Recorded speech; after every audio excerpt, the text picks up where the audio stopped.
Welcome to the show, The First Generation Mindset. In order to get what you want in life, which is financial independence, you must have the first generation mindset. First generation mindset applies to you if you were the first one in your family to be a school teacher, first one to be an entrepreneur, first one to be a single parent, or first one to come to America. As you go down generations, people take things for granted. First generation mindset is about waking up every morning and taking nothing for granted. Your wins, your success of the past is in the rearview mirror. And that's what the show is all about. And this morning, I have Nico Bell over here, who has an incredible story. She has multiple first times in her life, first times in her family. She took the step for doing things that nobody had ever done in generations. And this morning, we're going to unfold and share her journey with all of us. Nico, excited to have you over here. So, in the current market, you are known as a queen who has the ability to crack all the lending problems, and you have solutions for everything. But that's what you do today. Done that for a number of years. You have your own lending company. But your past is really interesting. I hear a rumor. I got to behave with you today because if I don't, Nico, I heard you have a history of being a bodybuilder, professional bodybuilder. I had no idea when I started working with you. So share with us your journey of being a parent, being somebody who was passionate about, weight training and bodybuilding and being fit, and now being lending business. What's your journey been, Nico? Well, my journey initially started in the military. Wow. Okay. So I was in the United States Air Force, and I joined soon as I got out of high school. I was only 17 years old when I went to the military. And that really was what set the discipline for me, that grounded me to kind of get me focused was the military. Because, of course, being there, you had rules to follow, and they were very specific to it. And so that really grounded me and gave me the discipline that I have. How many years were you there for? I was in the military for 4 years, Wow. as well as a reservist. So I did my total 6 years. So they have what they call active duty mandates. So I started off doing that and then went into my reservist mode. This And may I did sound that for like six a years. dumb question. When I think of Air Force, I think about pilots flying planes. Is that what you were doing? Or Absolutely not. okay. I was an admin. Okay. So I was responsible for making sure that whatever need to go on the pallets to go on the plane, Okay. I'm the one that went in and logged everything.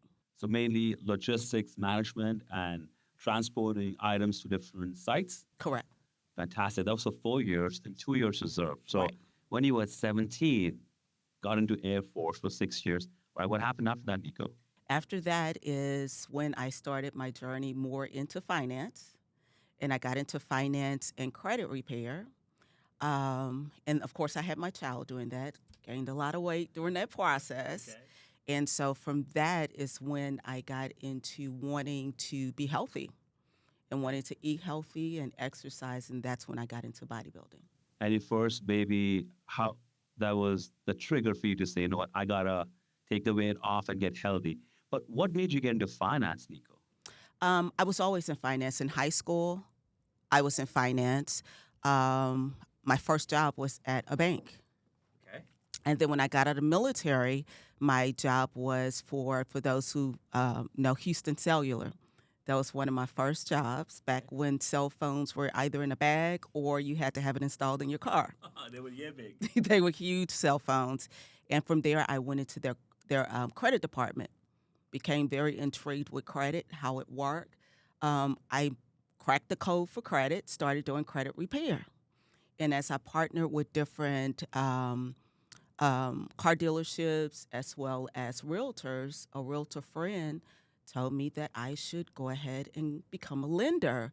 And that way I can fix people credit and help them purchase homes. What year was that? How many years back was that? That was back in 2000. 2000. Oh, wow, so almost 20 plus years back, all right? Correct. So that was about 2000. I didn't get licensed until about 2005. And then, of course, the market crashed in 2008. And I still stuck in there part time for part of the time and then went back full time because that was my passion, which was helping people purchase homes. Wow. So from finance, credit repair, cell phone, to being a lending business. And this lending business, you've been in this for almost 2 decades now. Yes. What do you love about it? Um, I love being a problem solver. It's the biggest thing. Everyone look at traditional lending and they stop there inside the box. I like operating outside the box. So being able to find solutions for clients that, those who are self-employed or foreign nationals that still want the dream of having a home, being able to help them achieve that. So what you're saying is home ownership, having a dream to own a home is great. But if you don't have a lending solution, what good is that dream? So share with me some really unlikely opportunity where this loan was not going to get done. We came up with a creative solution, Nico. Um, it kind of go back to my credit repair. I had a client that right before closing, she forgot to pay a $5 Macy's bill. You said $5? $5. $5. $5. $5. Five. Okay. And so it was reported to a credit report as a 30-day late, and it dropped her credit score, where she no longer qualified. That is incredible. So even if it's not the dollar amount that you're late for, but if you're late, it impacts your credit profile. In this case, this client lost the opportunity. What did you do to correct the problem? Because of my credit repair background, I was able to go back and send in some letters to Macy's and kind of beg them to please remove it, which they did. We did a rapid rescore. Scores went back up, and she's in her home today. Wow, how many days, weeks did it take to It took a couple of weeks couple of weeks? to get that done. So, of course, thank goodness the sellers were willing to extend the contract to give me time to fix the credit. That's the first time I've heard even a $5 delay in payment, if reported to the credit bureaus, can impact your ability to buy a home or do a transaction. Correct. Because it's not the dollar amount, it's the late payment. It's the discipline of meeting of financial obligations. Correct. Wow. I want to go back to your healthy days that you shared in 2017. Was it Correct. when you left bodybuilding? That was my last show. So one is, I like to work out, eat healthy, but you went into professional bodybuilding. Talk about that, Correct. Nico. It took a lot of discipline, a lot of chicken breast, Out of protein. and sweet potatoes. That's what I ate for over a year to get ready for this show. Wow. So why bodybuilding? Why not just do weight training or lose weight? Why did you go into bodybuilding? What was the driver for you? I saw a lady in a gym, and when I tell you her body was amazing, and I talked to her, and I was challenged and driven to have a body like hers. I mean, the delts, the abs, all of that was what I wanted. I was fit, but I wasn't cut like she was. And so from there, my husband started training me. He And became so a trainer. He became my trainer. Wow. And no longer my best friend during that time. And Was he tough on you? he was very tough on me. Oh, wow. Very tough on me. Like, we would literally argue in the gym. And you could not get away because he would train you at the gym. Yep. He comes home with you. Honey, what are you eating? Exactly. Put that down. Exactly. Wow. That's 24/7 someone over you. Wow. Okay. Yeah. So, but it really taught me that if you want something, you have to work at it. And that's what I did. I worked at it. I ended up placing third place. Oh, wow. So it was an excellent Was it opportunity for at me. certain levels, city, state, national? When you said placed third, in what contest This was was local, Okay. and I was a figure, was the category. Figure, that's the category. So you have different categories. You have bikini, you have figure. I was figure, and I was the over 45. So at So that they time, have that by age profile as well? yes. Wow. Okay. So with me being over 45, I think they may have felt a little sorry for me. But you won third spot. Wow. So you trained for a year, ate chicken breast and sweet potatoes for a year. Your husband training you or motivating you at work. at the gym. Hmm. You come home, he still won't leave you. Did he wake you up every morning at 4:30 or 5 o'clock in the morning to get you out? No, No. I went to the gym on my own. And then when I got home, he did the additional training. So I had to get up. I was in the gym by 6 a.m. in the morning, and I would train, and I would have, the list of what I need to do. And then when he got home, he would still touch up, and he can look at my body and tell me if I did what I was supposed to do. So, yeah. So one thing is about having the right trainer, having the right coach, having the right mentor. We all need that. Right. Whether you are a professional athlete, whether you are a realtor, whether you are a lending business, wherever you're at.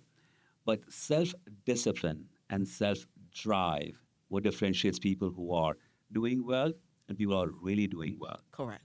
And what you just shared was it was not your husband was dragging you out of the bed.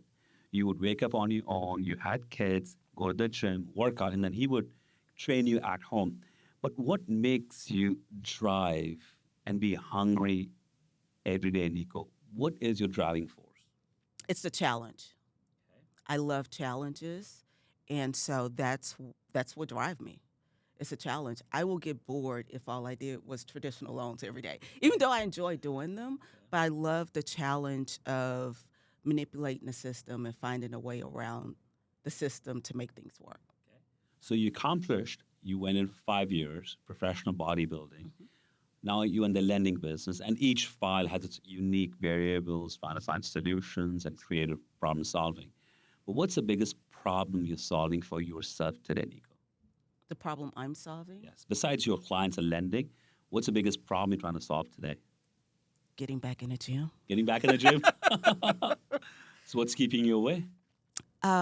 Just getting that drive again to go back.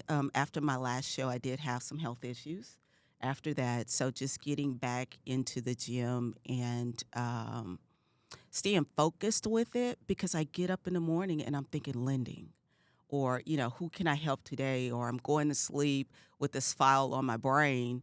And so it's really hard for me to focus because when I get up, I want to grab my computer. So for the last couple of months, I've been trying to discipline myself not to go to the computer, but to go to the gym. Go to the gym. Long term, what's your vision? What do you define success as, Nico? Um, my success, or just success, period. For you? I mean, somebody could say, I want to close so many lending files. I want to do this number of sales volume. People have different metric for measuring success. What's your metric of success? My success is a balanced life. Balanced life. Love that. Okay. So if it's balanced, I think I'm in a good space. So being able to balance the home life. I have 4 children. I have 6 grandchildren. I just had a new grandbaby on April Congratulations. 12th. So four So kids and 6 grandkids. yes, Wow. and so being able to balance that along with the workload and not let one overtake me. Do you feel as humans we can ever have balance in life? Because there's always something happening. Today it could be your clients, it could be lending file, tomorrow it could be something else. It's hard to find balance. It is hard. But what I try to do is, if I can't do it today, because of course, if it's important, you're going to do it, right? So if I can't do it today, then I'm going to try to squeeze it in tomorrow, and understand that it's okay if I don't reach everything on my list today. I see. So what you are highlighting is setting priorities in your life at different stages allows you to determine what you got to focus on and what can go in the back burner. And you Correct. shared your health or being in the gym has taken a back seat, and you're focused on building your lending business, building a Correct. legacy in that. Thanks for sharing. So long term, having a healthy balance for you, that's the right strategy to be successful. You have 4 kids, 6 grandkids. If they were all sitting right here, all 10 of them, your kids and 6 grandkids, what do you want them to remember you as?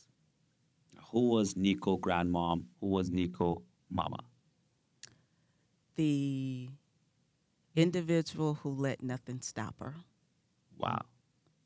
The individual who let nothing stop her. Do you believe, Nico, no matter where you live, no matter how old you are, We are born to leave a legacy. Absolutely. And the legacy may be remembered for 24 hours, 24 days, 24 years, or lifetime. People like Steve Jobs are going to be remembered for generations, how they impacted our industry in cell phones and computers. They'll always be remembered. And I wake up every morning thinking, what am I doing today to make my next generation's life better and leave a legacy of impact? Like it or hate it, we are all going to leave a legacy, and leaving a legacy of impact is important. What you shared is powerful, that you let nothing stop you. You're unstoppable. What's the biggest challenge you've faced in your professional, personal career where almost everyone said, Nico, give it up. You're trying too hard. It may have been your bodybuilding years or maybe your professional career, but there are people around us. And a lot of times, these people are people from your close network or even family members who tell you, hey, you can't do it. Why take the risk? Play it safe. As humans, we are groomed to play it safe, not take the risk. So, what's been the biggest roadblock that you can recall in your personal, professional life that you say, you know what? I'm determined. I'm going to prove them wrong. I'm going to do whatever it takes. Do you mind sharing that, Nico? Having the confidence in my ability to leave corporate America. Um, you're used to that paycheck, whether it's the 15th and the 1st or whatever, you have this guaranteed money.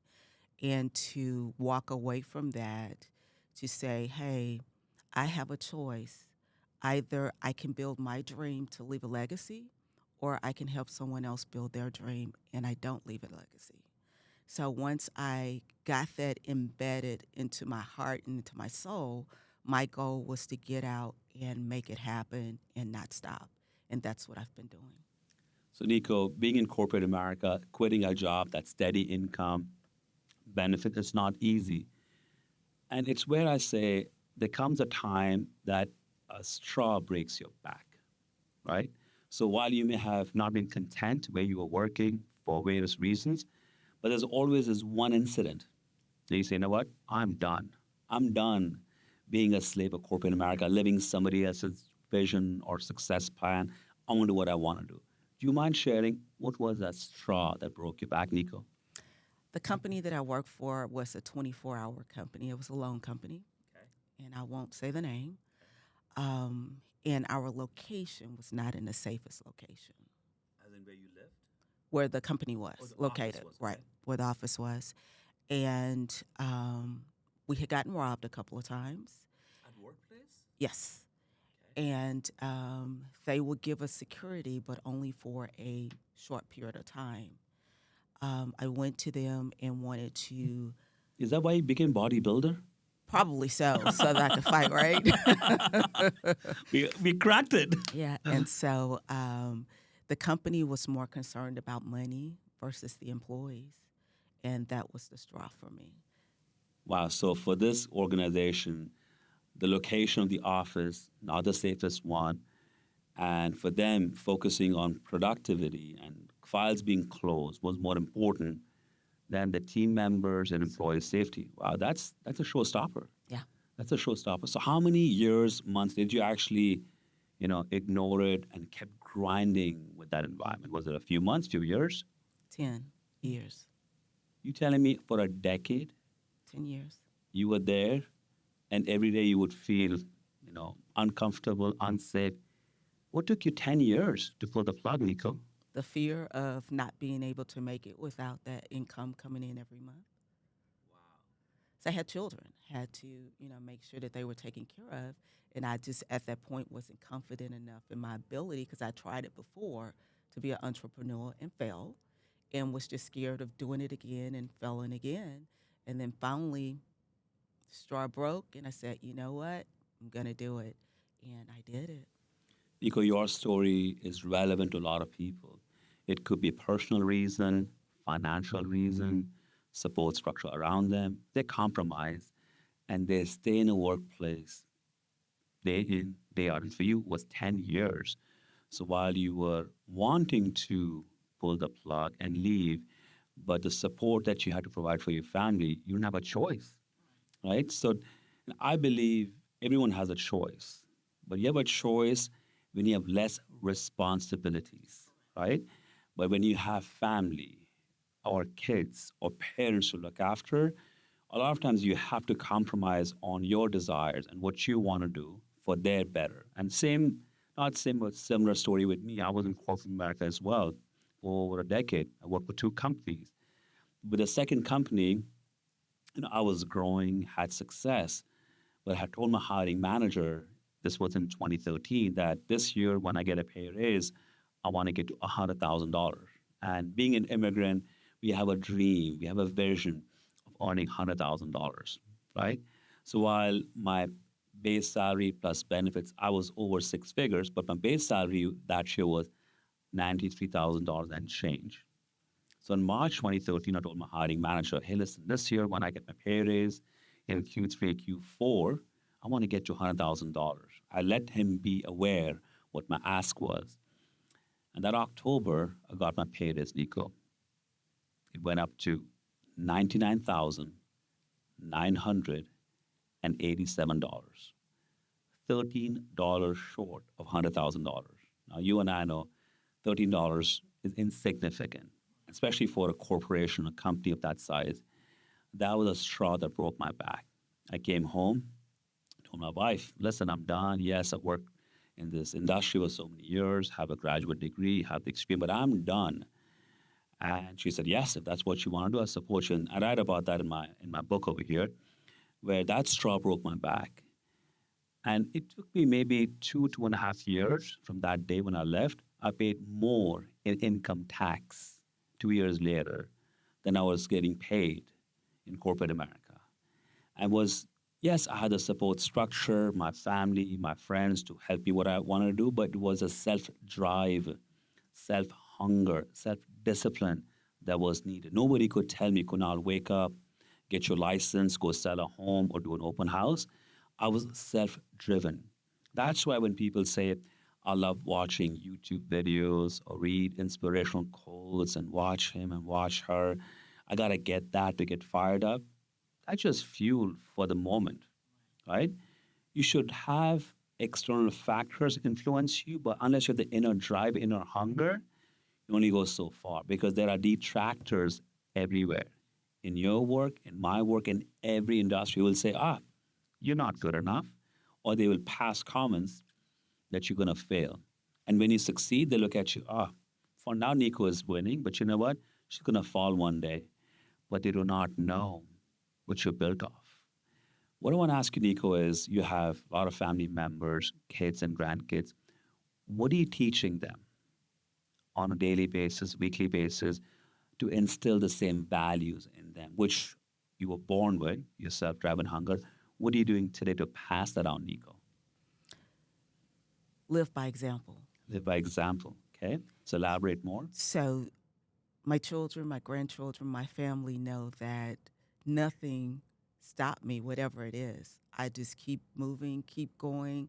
I'm not scared of failure because I know that you're going to fail and not be afraid to fail because success is down the line.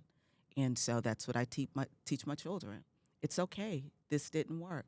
But don't let that stop you from trying something different and still going after your dreams because at the end of the day, I want you to be able to leave a legacy as well and to know that you did everything that you can possibly do to make that happen to build your dream instead of someone else's.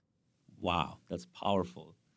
Can I make an assumption that in your family, from your parents, grandparents, are you the first one to be in the lending business, or has somebody done this before you? I'm the first one. First one. And being the first one to get in the business, being in the lending business or weight trading business, being the first one is always, always challenging. Hey, you really want to do this? Why? Why don't you do what I did or grandpa did or grandmom did, right? That's the easiest way. So my dad is a medical doctor. He's a physician, right? So apparently they would say, hey, kid, you also become a doctor. That was not the pressure I had. But most people look at what's the easiest path of least resistance. It's been done in the family, I'll do the same thing. So you went out of the way, got the lending business, which is about the first generation mindset, which is it's really hard and challenging being the first one to do something. I can bet you money if any of our kids or grandkids in 1 year, 5 years, or 10 years, say, you know what? I want to be in the lending business. They look up and say, Grandmom did it, or Mama did it. I'm going to do it as well. So, what you're doing today is powerful. It's just not for Nico and husband, it's for Nico and the next two, three, or four generations. That's what the first generation mindset is all about. In closing, Nico, I know you're in the lending business and you are very successful in the Houston market. Is that the area you service? Is it statewide, national? What's your lending kind of market that you service? Primarily the state of Texas. However, I'm able to lend in all 48 states. Fantastic. So if someone wants to get lending solution, is it you specialize with first-time buyers, buyers who are buying investment? What's your core competency or main area of expertise, Nico?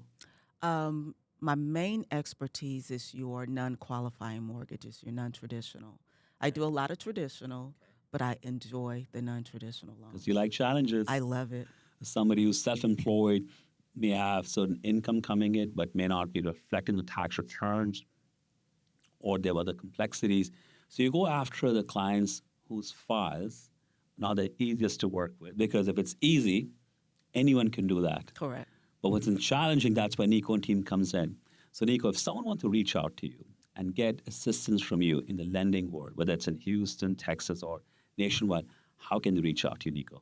You can reach out my phone number, 281-512-5881, or you can go online to www.applywithnico.com. www.applywithnico, that Nico.com. Do you mind sharing your phone number one more time, Nico? It's 281-512-5881. Okay. This was fantastic learning more about you, but I do have a question before you leave. Okay.